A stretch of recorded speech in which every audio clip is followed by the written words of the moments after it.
And so if you're in your 20s and your 30s and you're looking for a hobby, you play guitar. That's a fantastic hobby.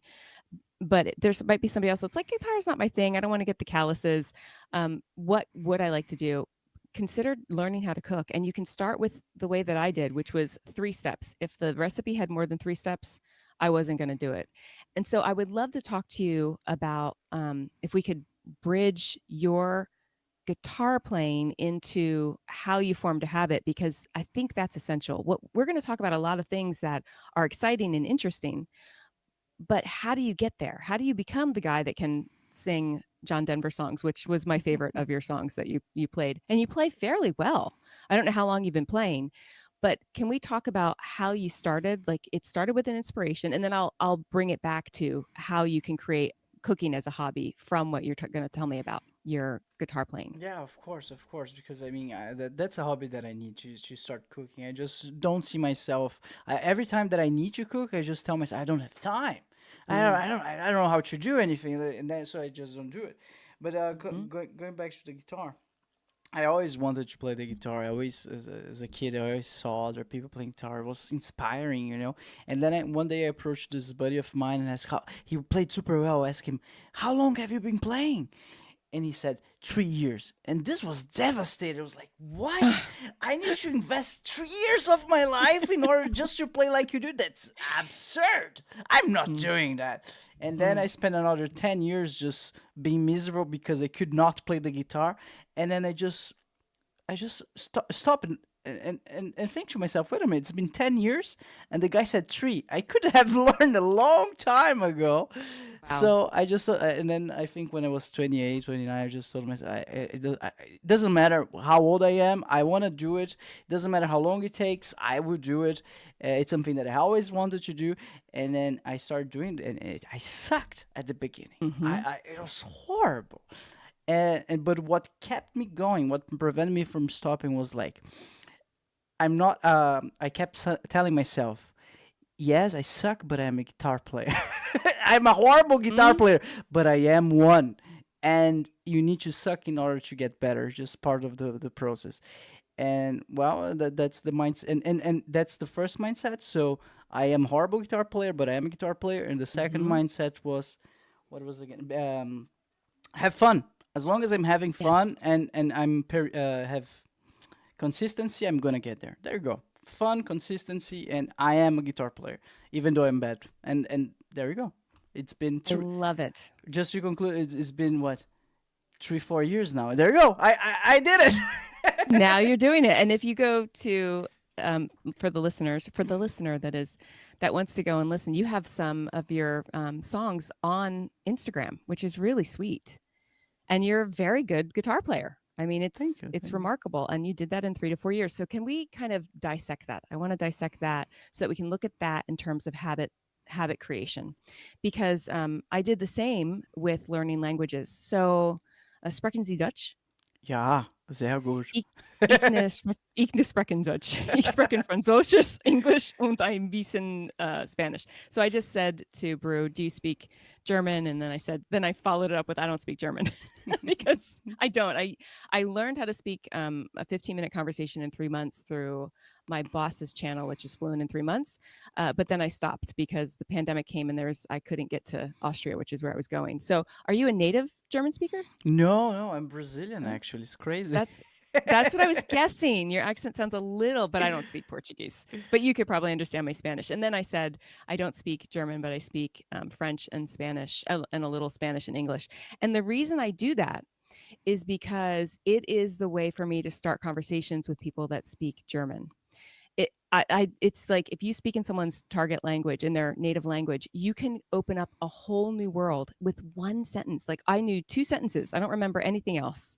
And yet, when I speak to a German, they're like, really? How did you learn that? And then we just start talking and we get to know each other.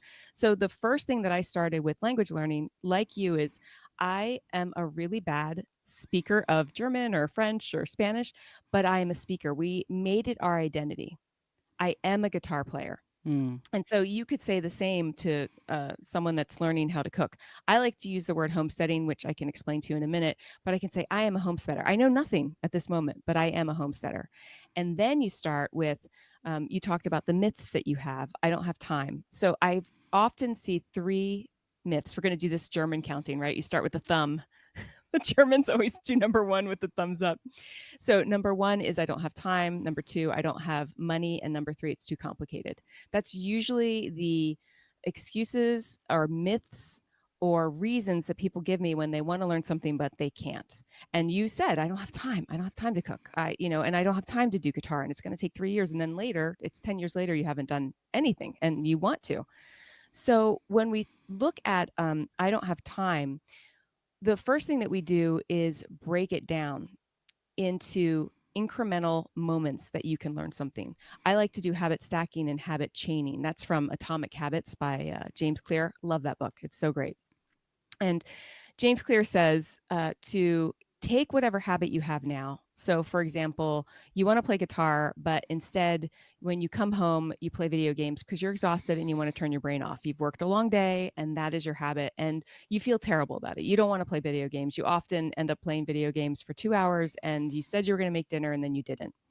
What if you came home and you just habit chained? And that means you take a habit that you have already and you add another habit to it. So, I'm going to sit down and I'm going to play video games, but for 5 minutes, I'm going to look for a recipe that I want to make. I'm going to look for something easy. I'm going to look how to bake chicken. Then I'm going to read it for 5 minutes, and then I'm going to do my normal habit. And then the next day, I'm going to see what ingredients I need to buy for that. And then I'm going to put that on my shopping list. And then and then you still do the video games. And eventually what happens is you become, the brain loves, it loves novelty and repetition.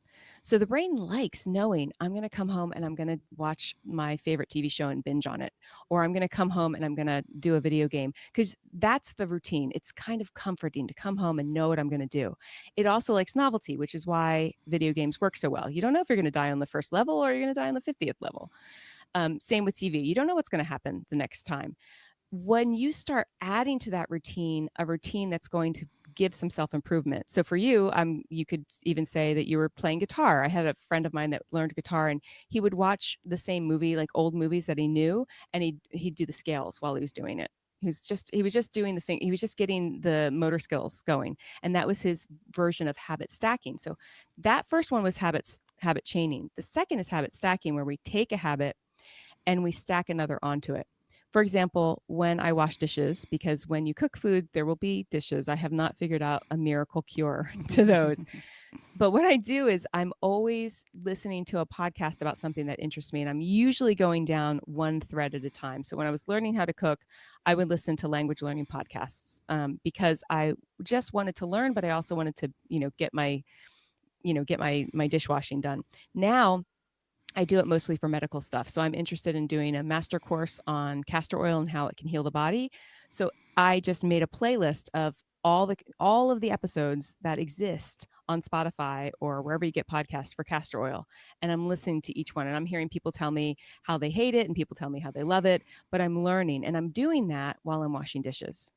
So I'm habit stacking. So if you look at your found time is anytime you are reaching for distraction. Anytime you're picking up the phone to scroll through social media, and it's not for work, it's not to create more content. Anytime you're scrolling, you have found time, and you can figure out a way to do that. For me, with language learning, I created an Instagram account solely in French, and I did nothing else but make French friends and speak in French and comment in French. That's all I did. You could do that for cooking. You can make it your own cooking account. And you don't have your best friends on it because they're not going to want to speak to you Mm. about whatever habit you're creating. It's like this new identity, as you had said before, but you're using social media to do it. What do you think about that? It's brilliant. Yeah, yeah. I don't want to say you force yourself to do those things, because I mean you have a goal, you want to do them, and I never tried though. It sounds like washing, like what was the term that you use? Stacking, Habit stacking. habit stacking. So you're doing basically two things at the same time: the thing that you're used to, plus Mhm. the new thing that you want to improve. That's right. All right. That's right. Yeah. And then habit chaining is just adding on to whatever habit. So you can use, let's say you're a smoker. I don't advocate smoking on a regular basis, but let's say you're smoking and you have this guilt about smoking.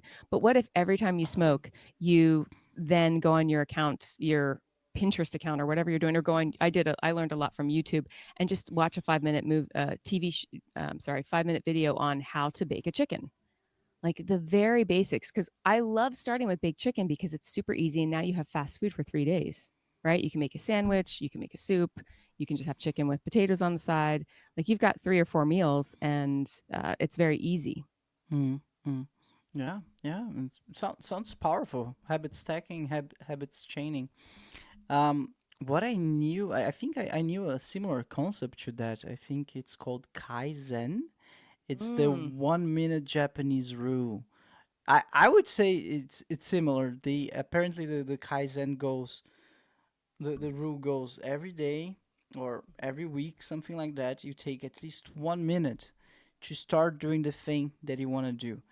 And because 1 minute sounds easy, right? But turns out apparently initiating the action is the hardest part. that's Everyone right. who tries it, they say it's a pain in the ass to actually do it. But once they start doing it, they do more than 1 minute. Then they spend 40 minutes, 1 hour doing the thing, because just this initial push is the hardest thing for some people. I think for Absolutely. most people, I guess. For me, for sure. Yeah, And then you've got to get you've got to kind of gamify your goals. yeah. So for me, I love checking things off. So I'll make like a habit tracker. Actually, have a free habit tracker that I can offer to your listeners at the end of the show. But I like habit tracking because every time I get something done, I can check it off, and it gives me a little dopamine hit. It's kind of like a like or a heart on social media, and it creates a success. So the example that I have is in my 20s. I lived in San Francisco and I worked for a boss that had me working 60 hours a week, a good old American job. And I was not exercising and I was feeling it. I really wanted to start a yoga practice, but I couldn't because I had no time. Right. And so I started saying, okay, I'm going to exercise. My goal will be 3 times a week, but I'm going to put a star on my calendar. I still use paper Oh, calendars, but back then that was a thing. So I went out and bought some little kid stickers and I put a star. And the first week I only got 1 star. And I'm like, this is terrible. I'm an awful exerciser. And the next week I only got 2 stars because, again, 60 hours a week. And I thought, well, I doubled. I like got 100% increase from 1 week to the next. And what would happen is on the bad weeks, I'd be like, oh, this is horrible. I really stink at this. And I'd go back and I'd look, oh, but I've had 6 weeks of consistency. And I think Kaizen really works on that. Like you're just doing that 1 minute, but it's consistency. I yeah, like to do 5 minutes, but 1 minute is even easier, I think, to start. yeah, yeah. Kaizen plus stars is the ultimate technique. Just buy stars. Yeah, I like that one. Yeah, yeah. The Japanese got a lot of things right. At the Yeah. beginning of the show, I was talking about the going home and smelling the fast food smell, and once I researched why everyone's healthy in Japan, it's because